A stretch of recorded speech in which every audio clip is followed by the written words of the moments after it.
وصفة النهاردة لما عملتها بطريقة معينة، هقول لكم على الطريقة عامة، واللي حابب الطريقة أو مش حاببها يقول لي برضو عليها.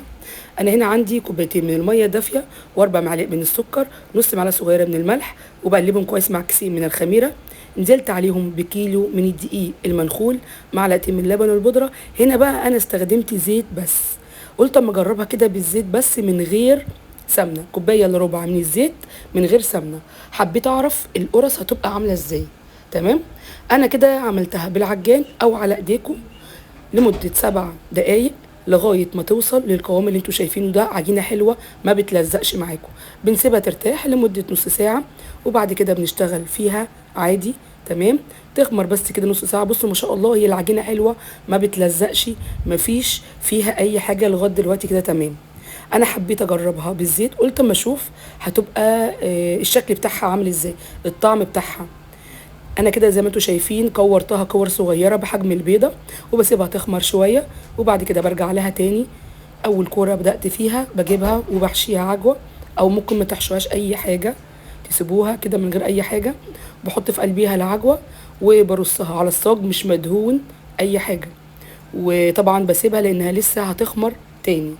العجينه والوصفه حلوه، بس هقول لكم برضو على حاجه كده عشان برضو ما تعملوهاش بنفس الطريقه.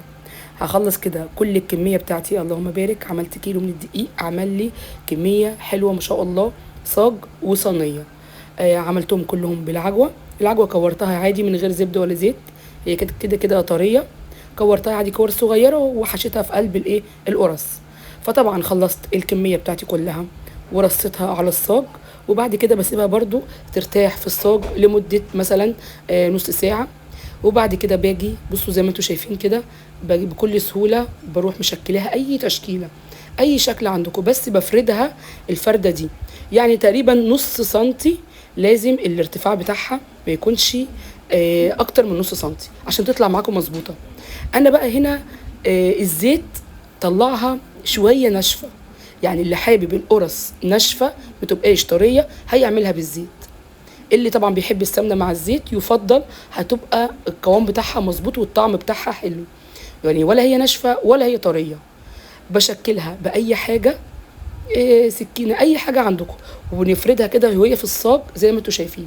الصاج بقى زي ما قلت لكم عمل عندي الكميه دي، عملت عندي صاج وصينيه كمان معاها. بسيبهم برده كده يرتاحوا شويه قبل ما اولع الفرن، يعني لمده ربع ساعه كده. ادي الصينيه تمام، بتتفرد معاكم بكل سهوله. وادي شكلها كانت ناشفه شويه، هو ده بس اللي كان فيها.